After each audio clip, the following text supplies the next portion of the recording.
Welcome मित्रांनो, तुम्हा सर्वांचं स्वागत आहे. मित्रांनो, आपण या चॅनलवर इतिहास म्हणजे हिस्ट्रीशी संबंधित एक सिरीज चालू केली आहे आणि या सिरीजमध्ये टप्प्याटप्प्याने आपल्याला सर्व गोष्टी कव्हर करायच्या आहे. त्यामध्ये आधुनिक भारताचा इतिहास आहे, आधुनिक महाराष्ट्राचा इतिहास आहे. तसेच जे काही महत्त्वाचे पॉईंट आहेत आणि परीक्षाभिमुख जे काही महत्त्वाचे टॉपिक आहेत ते सर्व आपल्याला कव्हर करायचे आहे. सध्या तर आपण समाजसुधारक या टॉपिकवर भर देत आहोत, म्हणजे समाजसुधारक आपण पूर्ण करत आहोत. आणि या व्यतिरिक्त आपण या चॅनलवर बऱ्याचशा सिरीजसुद्धा सुरू केल्या आहे. त्यामध्ये आपण सायन्सशी रिलेटेड सिरीज आहे, त्याच्यानंतर योजनांशी संबंधित एक सिरीज आहे, करंट अफेअर्सशी रिलेटेड आहे, वेगवेगळ्या प्रकारच्या सिरीजसुद्धा सुरू केल्या आहेत. त्यासुद्धा आपण अपडेटेड करत जाऊ. जसा जसा आपला वेळ मिळत राहील तसं आपण सगळ्या ज्या काही सिरीज आहे त्या कंटिन्यू करू. या चॅनलवर आपण ज्या काही प्लेलिस्ट सुरू केल्या आहेत तसेच ज्या काही महत्त्वाच्या सिरीज सुरू केल्या आहेत त्याच्या ज्या लिंक आहेत त्या तुम्हाला कमेंट बॉक्समध्ये मिळतील.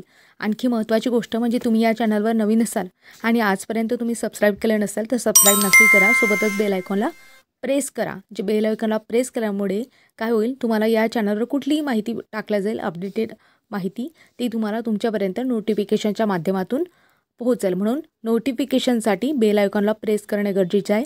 म्हणून सबस्क्राईब तर करा, सोबत बेल आयकॉनला प्रेस करा.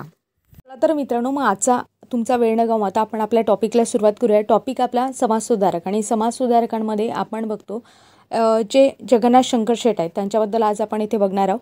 तरी जगन्नाथ शंकर शेट यांच्याबद्दल माहिती घेताना त्यांच्याबद्दल परीक्षाभिमुख जे काही महत्त्वाची माहिती आहे ते आपण सर्व कव्हर करणार आहोत. म्हणजे तुम्ही कुठली एक्झाम द्या तर कुठल्या एक्झाममध्ये यावर जर प्रश्न पडत असेल तर ते या माहितीतून तो नक्कीच कव्हर होईल. अशा प्रकारे आपण इन्फॉर्मेशन इथे घेणार आहोत. सुरुवातीला आपण काय करणार आहोत, हा टॉपिक शिकताना सुरुवातीला जगन्नाथ शंकर शेट आहे यांच्याबद्दल थोडक्यात अल्प परिचय घेऊ आणि त्याच्यानंतर जो काही महत्त्वाचे त्यांनी जे काही कार्य केलं असतील ते एक एक कार्य आपण समजून घेऊ. तर जगन्नाथ शंकर शेट यांचा जर कार्यकाळ आपण बघितला तर 1803 ते 1865 दरम्यान त्यांचा कार्यकाळ होता.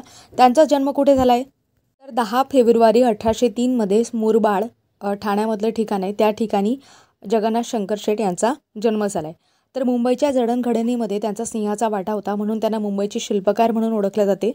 मग मला कमेंटमध्ये एक गोष्ट सांगा की मुंबईचा अनभिक्षित राजा म्हणून कोणाला ओळखलं जाते. यावर सुद्धा प्रश्न पडलेला आहे कंबाईन प्रिलिम्सला, तर लक्षात ठेवा, प्रश्नाचं उत्तर देण्याचा प्रयत्न करा. तर जगन्नाथ शंकर शेट यांच्याबद्दल आपण अधिक माहिती घेतली असता आपल्याला समजते. त्यांचं उपनाव जे आहे ते नानासाहेब म्हणून त्यांना ओळखत असत. आणखी उर्फ शंकर शेट मुरकुटे म्हणून सुद्धा त्यांना ओळखत असत, म्हणजे मुरकुटे नावाने सुद्धा ओळखत असत. तर त्यांच्या आईवडिलांबद्दल आपण बघितलं, त्यांच्या आईचं जे छत्र आहे ते लहानपणीच हरवलं होतं. आणि महत्त्वाची गोष्ट म्हणजे यांचे जे वडील होते ते काय करत, तर इंग्रजांचे ते सावकार होते, म्हणजे इंग्रजांना सुद्धा पैसा पुरवत असत. म्हणजे त्यांचे वडील ईस्ट इंडिया कंपनीचे आणि इंग्रजांचे सावकार होते. आता इथे एक गोष्ट लक्षात घ्या, त्यांचे वडील जे आहेत म्हणजे जगन्नाथ शंकर शेट यांचे वडील, मी तुम्हाला काय सांगितलं की ईस्ट इंडिया कंपनीचे आणि इंग्रजांचे सावकार होते. म्हणजे त्यांच्याकडे किती अमाप संपत्ती होती याचा विचार आपण करू शकतो. आणि त्यांनी या संपत्तीचा वापर, त्यांच्या विद्वत्तेचा वापर त्यांनी कशासाठी केला, समाज सुधारणेसाठी केला, जनकल्याणासाठी केला. त्याच्यासाठी म्हणजे जनकल्याणासाठी त्यांनी वेगवेगळ्या योजना राबवल्या. आणि त्यामुळे आपण बघतो की मुंबईच्या जडणघडणीमध्ये सुद्धा खूप मोलाचा आणि महत्त्वाचा वाटा होता, म्हणून आपण त्यांना मुंबईचे शिल्पकार म्हटलं. आणि व्यापार होता त्यांच्याकडे, म्हणून व्यापारामुळेच इंग्रजी वर्ग जो होता, म्हणजे इंग्रजी अधिकारी होते, अधिकारी वर्गामध्ये त्यांचा काय होता, दबदबा होता. तर आणखी महत्त्वाची गोष्ट म्हणजे नानांबद्दल की नाना शंकर शेट आहे ते मुंबई विद्यापीठाचे फेलो होते. तसेच ब्रिटिशांनी त्यांना जस्टिस ऑफ पीस हा किताब दिला होता. यावर सुद्धा प्रश्न पडतात की असा प्रश्न पडत असतो की जस्टिस ऑफ पीस खालीलपैकी कुठल्या व्यक्तीला दिले गेले नाही. म्हणजे तुम्हाला माहिती असायला पाहिजे की कुणाकुणाला दिला आहे, म्हणजे आपण एलिमिनेट करून उत्तरापर्यंत पोहोचू शकतो. तर लक्षात ठेवा, जस्टिस ऑफ पीस म्हणून हा जो किताब आहे तो जगन्नाथ शंकर शेट यांना दिला गेला होता. नानांबद्दल आपण आणखी बघितलं तर ते मराठीचे शिक्षणतज्ज्ञ होते, उद्योगपती होते. त्यांनी काय केलं तर धर्म सुधारणेवर भर दिला. सतीप्रथा जी आहे, धर्मांतर शुद्धीकरण आहे, स्त्री शिक्षणाबाबत त्यांचे पुरोगामी विचार होते. पुरोगामी विचार म्हणजे काय असतात तर आधुनिक प्रकारचे विचार होते. तसेच नानांचे मराठी, संस्कृत, इंग्रजी या भाषांवर प्रभुत्व होते. अशा प्रकारे आपण नाना शंकर शेट यांच्याबद्दल माहिती घेतली. म्हणजे हा झाला त्यांचा अल्प परिचय. आता त्यांनी काय काय कार्य केले, शिक्षणाच्या बाबतीत काय कार्य केले, समाज सुधारण्याच्या बाबतीत काय कार्य केले, राजकीय काय त्यांची कारकीर्द आहे, तसेच शेतकऱ्यांच्या बाबतीत काही कार्य केले का, रेल्वेशी रिलेटेड काय कार्य, ह्या सगळ्या गोष्टी आपण आता एक टप्प्याटप्प्याने समजून घेऊ. सुरुवातीला नाना शंकर शेट यांच्याबद्दल शैक्षणिक कार्य काय आहेत ते समजून घेऊ. बॉम्बे नेटिव्ह एज्युकेशन सोसायटीची स्थापना त्यांनी केली. कधी केली? 1822मध्ये. ही डेट लक्षात असायला पाहिजे का? तर हो, ही डेट लक्षात असायला पाहिजे. Bombay native education society. तर काय झालं होतं, एल्फिन्स्टन होता. म्हणजे एल्फिन्स्टन कोण होता? तर मुंबई प्रांताचा गव्हर्नर होता. मग गव्हर्नर कधी होता? तर 1819 ते 1827 या काळामध्ये एल्फिन्स्टन मुंबई प्रांताचा गव्हर्नर होता. आणि यावेळेसच मुंबई प्रांतामध्ये शैक्षणिक धोरण ठरवताना नाना शंकर शेट यांचे सहकार्य जे आहे ते एल्फिन्स्टनला लाभले होते. आणि नंतर आपण बघतो 1822मध्ये नाना शंकर शेट यांनी बॉम्बे नेटिव्ह एज्युकेशन सोसायटीची स्थापना केली. आणि या सोसायटीच्या वतीनेच मुंबई आणि मुंबईबाहेर अनेक शाळा सुरू करण्यात आल्या होत्या. शिक्षण प्रसारासाठी भारतीय व्यक्तीने मुंबईमध्ये स्थापन केलेली ही पहिली संस्था होती. तर स्टेटमेंट मी काय सांगितलं ते लक्षपूर्वक ऐका. शिक्षण प्रसारासाठी भारतीय व्यक्तीने मुंबईमध्ये स्थापन केलेली ही पहिली संस्था होय. मुंबईमध्ये स्थापन केलेली आहे म्हणून लक्षपूर्वक ऐका. आणि या प्रसारासाठी मग संस्थेच्या प्रसारासाठी नानांना कोणी मदत केली, कोणाचं सहकार्य लाभलं, अशावर सुद्धा प्रश्न पडतात. तर बाळशास्त्री जांभेकर आहेत आणि सदाशिवराव छत्रे आहेत. कोण? बाळशास्त्री जांभेकर आणि सदाशिवराव छत्रे यांचं सहकार्य लाभलं. मी काही गोष्टी रिपीट करते कारण ह्या गोष्टी पाठ होत नाही, परंतु रिपीट केल्याने काय होते तर एक डोक्याला एक ताण पोचतो. कशाला रिपीट करते मी? अशा पद्धतीने काही गोष्टी लक्षात ठेवत असते, मला जे आठवण राहत नाही. तर मी तुम्हाला माझी एक ट्रिक सांगितली. तर यासोबतच आपण बघतो की शिक्षणाशिवाय लोकांचा उद्धार होणार नाही असं त्यांना माहिती होतं. म्हणून एल्फिन्स्टनच्या मदतीने त्यांनी बऱ्याचशा शैक्षणिक संस्थासुद्धा स्थापन केल्या. अशा प्रकारे आपण बॉम्बे नेटिव्ह एज्युकेशन सोसायटीबद्दल बघितलं. 1822मध्ये स्थापन केली. आता ही गोष्ट तुमची पाठ झाली असेल. समोर आपण बघतो 1824मध्ये काय केलं, मुंबई शहरामध्ये एल्फिन्स्टन हायस्कूल सुरू केलं आणि त्याचंच रूपांतर 10 वर्षांनी 1834मध्ये एल्फिन्स्टन कॉलेजमध्ये झालं. आता आपल्याला इथे प्रश्न पडायला पाहिजे होता की एल्फिन्स्टनचंच का बरं नाव इथे वापरलं गेलं असेल. तर बघा, एल्फिन्स्टन जो होता ना त्यावेळेस मुंबई प्रांतामध्ये गव्हर्नर होता, मी तुम्हाला सांगितलं. तर त्यांचं जे मत होतं म्हणजे शिक्षणासाठी त्यांनी खूप प्रयत्न केले आणि नाना शंकर शेट यांना वाटलं होतं की त्यांच्या स्मरणार्थ काहीतरी गोष्टी असाव्यात. तर त्यासाठी नाना शंकर शेट यांनी 3 लाखाचा निधी जमवला होता आणि स्वतः त्या निधीचे ते विश्वस्त होते. आणि त्यांच्या निधीतून ह्या सगळ्या गोष्टी म्हणजे 1824मध्ये मुंबई शहरामध्ये एल्फिन्स्टन हायस्कूल आणि त्याचंच रूपांतर समोर 1834मध्ये एल्फिन्स्टन कॉलेजमध्ये झालं होतं. आता कधी असे सुद्धा प्रश्न पडतात, मग एल्फिन्स्टन कॉलेज तर तयार झालं, मग या कॉलेजमधून पहिली पिढीसुद्धा तयार झाली असेल. मग पहिल्या पिढीमध्ये कोणत्या विद्वानांची पिढी तयार झाली होती, त्यामध्ये कोणाचा समावेश होता? तर प्रामुख्याने दादाभाई नौरोजी आहेत, न्यायमूर्ती रानडे आहेत. तर यावर सुद्धा प्रश्न पडू शकतो. समोर आपण बघतो बोर्ड ऑफ एज्युकेशन आहे म्हणजे मुंबई शिक्षण मंडळ. आता 1840मध्ये काय झालं होतं, मुंबई सरकारने मुंबई इलाख्याच्या शिक्षण व्यवस्थेवर नियंत्रण ठेवण्यासाठी बोर्ड ऑफ एज्युकेशनची स्थापना केली होती आणि त्याचे सदस्यत्व जे होते नानांना बहाल करण्यात आले होते. 1850 आणि 56 या काळामध्ये बोर्ड ऑफ एज्युकेशनचे नाना काय होते, सदस्य होते. तर 1856मध्ये बोर्ड ऑफ एज्युकेशनचे रूपांतर कशामध्ये झाले, स्वतंत्र शिक्षण खात्यामध्ये झाले. आणि या मंडळावर 3 सदस्य जे होते ते सरकारचे आणि 3 सदस्य बॉम्बे नेटिव्ह एज्युकेशन सोसायटीचे होते. समोर आपण बघतो की 1845मध्ये ग्रॅट मेडिकल कॉलेजची स्थापना करण्यात आली होती. आता ग्रॅट मेडिकल कॉलेज असं का बरं नाव दिलं असेल, ग्रॅटच का दिलं असेल, तर बघा रॉबर्ट ग्रॅट होते जे मुंबई प्रांताचे 1835 ते 1838 या दरम्यान का होते, गव्हर्नर होते. आणि त्यांच्या मृत्यूनंतर नाना शंकर शेट यांना वाटलं ज्या स्मृतिप्रित्यर्थ एखादं कॉलेज असावं म्हणून त्यांनी ग्रॅट मेडिकल कॉलेजची स्थापना केली. आता हे मेडिकल कॉलेज स्थापन झाल्यानंतर आपण बघतो 1861 पासून या मेडिकल कॉलेजच्या माध्यमातून वैद्यकीय जे काही शिक्षण असेल ते मराठी माध्यमातून शिकवण्याची व्यवस्थासुद्धा करण्यात आली. समोर नानांनी जे हॉस्पिटल आहे, बॉम्बे नेटिव्ह डिस्पेन्सरी सार्वजनिक दवाखाना आहे, याच्या उभारणीसुद्धा लक्ष घातलं.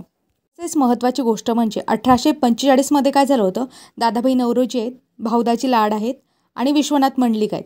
या तिघांनी स्थापन केलेल्या स्टुडंट लिटररी अँड सायंटिफिक सोसायटीला नाना शंकर शेट यांनी सहकार्य केलं. इथे एक गोष्ट लक्षात ठेवा की इथे सहकार्य केलेलं आहे, तर याची स्थापना नानांनी केलेली नाही, स्थापनेसाठी सहकार्य केलेलं आहे. म्हणून नानांनी कोणती संस्था स्थापन केली किंवा कोणत्या संस्थेसाठी सहकार्य केलं याबद्दल माहिती असायला हवं, कारण यावर प्रश्न पडतात. त्याप्रमाणे नानांनी जे हॉस्पिटल आहे त्याच्या उभारणीमध्ये लक्ष घातलं होतं. त्याचप्रमाणे त्यांनी आर्टसाठी म्हणजे आर्ट स्कूल आहेत त्याच्या स्थापनेतसुद्धा त्यांनी पुढाकार घेतला होता. कारण भारतीय भारतीय लोकांना कला शिक्षण मिळावं यासाठी त्यांनी हा पुढाकार घेतला होता. तसंच आपण बघतो 1822मध्ये डेट बघा, 1822मध्ये नाना शंकरशेट यांनी एल्फिन्स्टनच्या मदतीने मुंबईमध्ये शाळा पुस्तक मंडळीची सुद्धा स्थापना केली होती. म्हणजे मातृभाषेतून सर्वांना शिक्षण मिळवण्यासाठी मराठी आहे, गुजराती आणि हिंदी भाषेमध्ये प्रथम जे काही क्रमिक पाठ्यपुस्तक होते ते पाठ्यपुस्तकं या पुस्तक मंडळीची जी स्थापना केली होती त्याच्या माध्यमातून छापली गेली होती. 1855मध्ये मुंबईमध्ये लॉ कॉलेज स्थापन करण्यासुद्धा नाना शंकरशेट आणि त्यांच्या मित्रांचा पुढाकार होता. 1857मध्ये नाना शंकरशेट यांच्या शैक्षणिक कार्याचे स्मारक म्हणून the Jagannath Shankarshet first grade Anglo high school स्थापन केलं गेलं. त्यांच्या मुलाने नानांच्या स्मरणार्थ 10वीच्या परीक्षेत संस्कृत विषयात प्रथम व द्वितीय येणाऱ्या विद्यार्थ्यास शिष्यवृत्तीसुद्धा ठेवली. जे काही स्त्री शिक्षणाविषयक कार्यसुद्धा होते त्यामध्ये आपण बघतो 1848मध्ये मुलींसाठी मुंबईमध्ये त्यांनी पहिली शाळा काढली. म्हणजे मुंबईतील गोष्ट ही 1848ची, पुण्यामधली नाही, लक्षात ठेवा. नंतर आपण बघतो सामाजिक कार्यामध्ये 18 जुलै 1823 रोजी सतीबंदी प्रथा जी होती बंद करण्यासाठी ब्रिटिश पार्लमेंटला जो अर्ज पाठवण्यात आला होता त्या अर्जावर राजा राममोहन रॉय आणि जगन्नाथ शंकरशेट यांच्या प्रमुख सह्या होत्या. आणि त्या अनुषंगाने आपण बघतो की 4 डिसेंबर 1829 रोजी हा कायदा पास झाला. हा कायदा कधी पास झाला यावर सुद्धा प्रश्न पडलेला आहे आणि कुणाच्या सह्या होत्या यावर सुद्धा प्रश्न पडलेला आहे. ही सगळ्यात महत्त्वाची गोष्ट म्हणजे ज्यावेळेस सतीबंदी प्रथा बंद झाली त्यावेळेस महाराष्ट्रामध्ये कुठेही विरोध झाला नाही. कारण सतीबंदी म्हणजे अतिशय भयानक आणि पारंपरिकरित्या एक द्वेष स्थळ आपण म्हणू शकतो की धार्मिक गोष्टीमधलं. तर यामध्ये इतकं भयानक प्रथा होती की काय करत होते, विधवा होत होत्या त्यांच्या पतीसोबत त्यांना जाळलं जात होतं. मग जाळलं जात होतं तेही इतकं भयानक पद्धतीनं की आधी त्यांचं काही विधी असत त्या करत असत, केशवपण करत असत, त्यांची मुलं बाळच असत त्यांना दूर ठेवायचे. नंतर जेव्हा जाळायचे त्यावेळेस आपण बघतो ढोल नगारे सगळ्या गोष्टी वाजवत असत. आणि नंतर म्हणजे कशासाठी हे सगळं वाजवत असत, कारण की ती जळतानाचा जी काही स्त्री जळत आहे तिच्या पतीबरोबर म्हणजे विधवा झालेली स्त्री, तिचा आवाज इतरत्र लोकांना येऊ नये, त्यापासून इतरत्र लोकांना भीतीचं वातावरण निर्माण होऊ नये यासाठी ढोल नगारे वाजवत असत. म्हणजे भयानक प्रथा होती ती. आणि महत्त्वाची गोष्ट म्हणजे ज्यावेळेस इंग्रजांनी सुद्धा बऱ्याच सुधारणा करण्याचा प्रयत्न केला. धार्मिक गोष्टीमध्ये जेव्हा इंग्रज त्यामध्ये हस्तक्षेप करत असत तेव्हा भारतीय लोकांना धार्मिक गोष्टीमध्ये हस्तक्षेप केलेला आवडत नसे.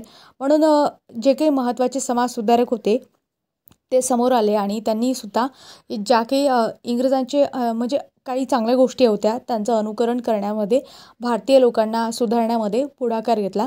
म्हणूनच समाजसुधारकांमध्ये आपण जगन्नाथ शंकरशेट आहे, राजा राममोहन रॉय आहे, यांचं नाव जे आहे ते आज आपण आदराने घेतो. तर यामध्ये महत्त्वाची गोष्ट म्हणजे अशी की 1837मध्ये भिवंडी येथे काय झालं होतं, हिंदू मुस्लिम जातीय दंगल झाली होती. आणि तो जो निकाल लागला होता त्यावेळेस म्हणजे कोर्टाचा जो निकाल होता तो हिंदूंच्या विरोधात होता. मग अशा वेळेस नाना शंकरशेट यांनी प्रत्यक्ष लक्ष या प्रकरणामध्ये घातलं. रॉबर्ट ग्रॅट होते, त्यांची भेट घेतली, या खटल्याची फेरतपासणी करण्याची मागणी केली आणि नंतर मग दंगेखोर जे होते त्यांना शिक्षा दिली. म्हणजे हिंदूंना न्याय मिळवून दिला असं सांगितलेलं आहे. समोर आपण बघतो की आता त्यांची अशा प्रकारे काही महत्त्वाच्या गोष्टी म्हणजे सामाजिक कार्य वगैरे आपण त्यांच्याबद्दल बघितले. आता समोर आपल्याला राजकीय कार्य बघायचं आहे.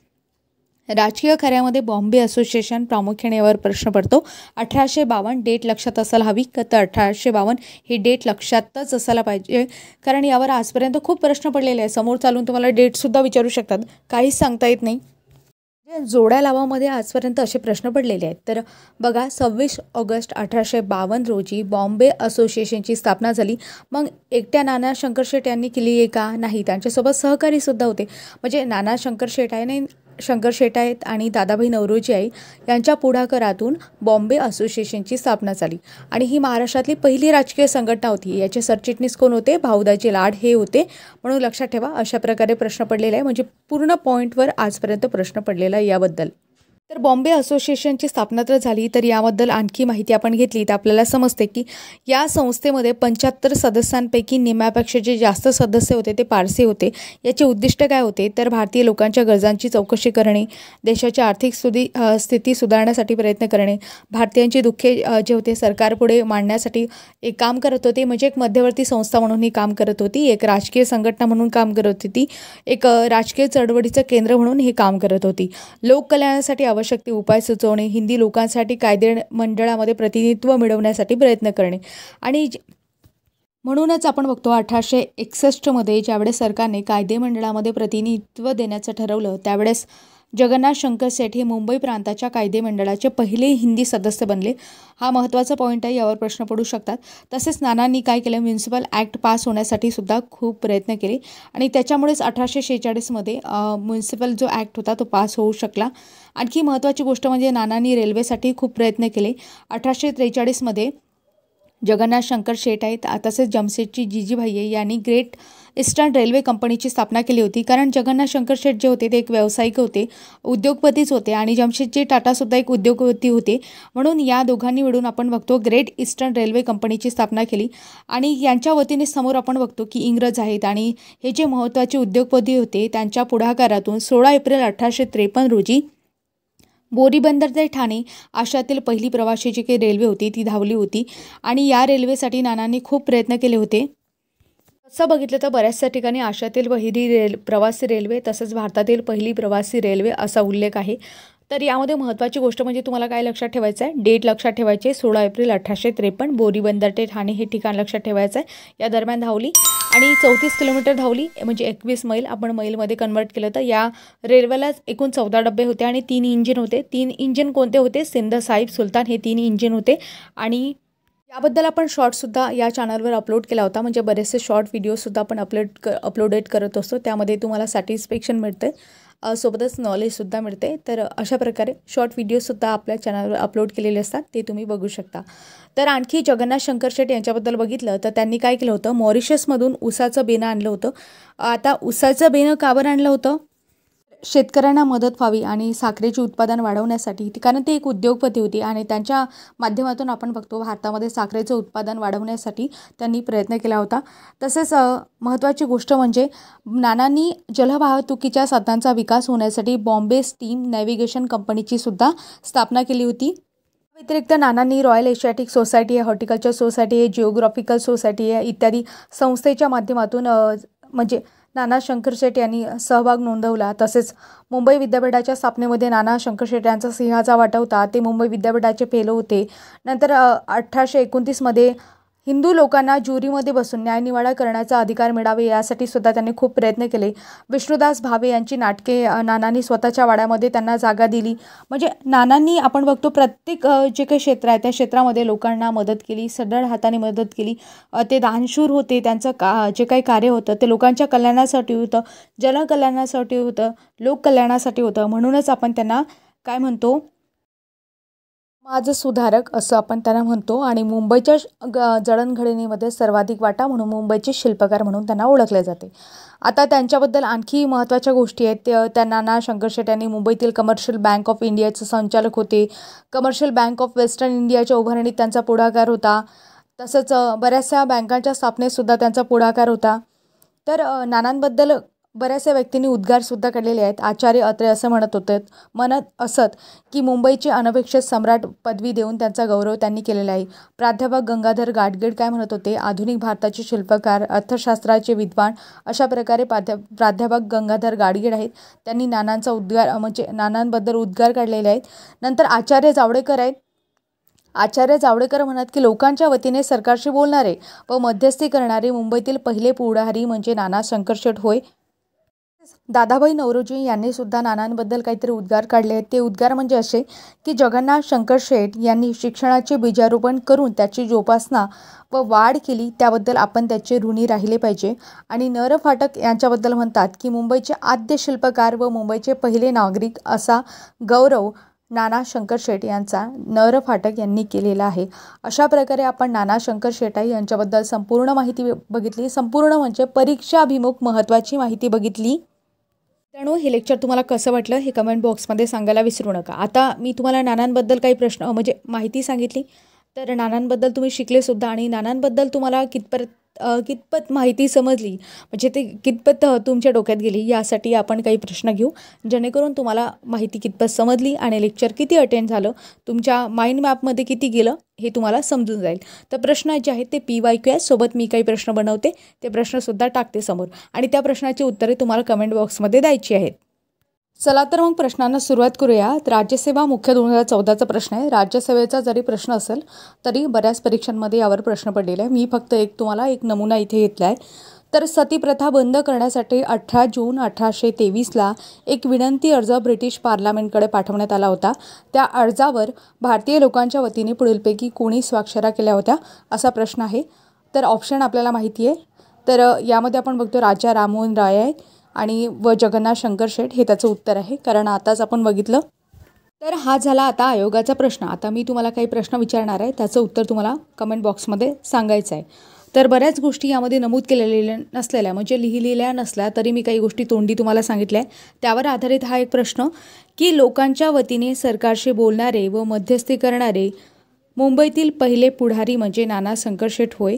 हे उद्गार कोणी काढले? तुम्हाला ऑप्शन आहेत दादाभाई नौरोजी, आचार्य जावडेकर, आचार्य अत्रे आणि यापैकी नाही. तर प्रश्नाचं उत्तर कमेंट बॉक्समध्ये देण्याचा प्रयत्न करा. प्रश्न क्रमांक 2 आहे तुमच्यासाठी की बॉम्बे असोसिएशनची स्थापना कधी झाली आणि त्याचे पहिले सरचिटणीस कोण होते? तर दोन्ही प्रश्न आहेत जे मी फॉर्म केलेले आहेत म्हणजे मी बनवलेले आहेत. तर त्या प्रश्नाची उत्तरे तुम्हाला कमेंट बॉक्समध्ये द्यायची आहेत आणि दोन्हीसुद्धा महत्त्वाचे प्रश्न आहेत. अशाच प्रकारे बाकीचे सुद्धा समाजसुधारक आहेत ते आपण कव्हर करणार आहोत टप्प्याटप्प्याने. तर हे लेक्चर कसं वाटलं कमेंट बॉक्समध्ये सांगायला विसरू नका. भेटूया अशाच अपडेटेड माहितीसह, अपडेटेड व्हिडिओसह. तोपर्यंत तुम्हा सर्वांचे मनापासून आभार.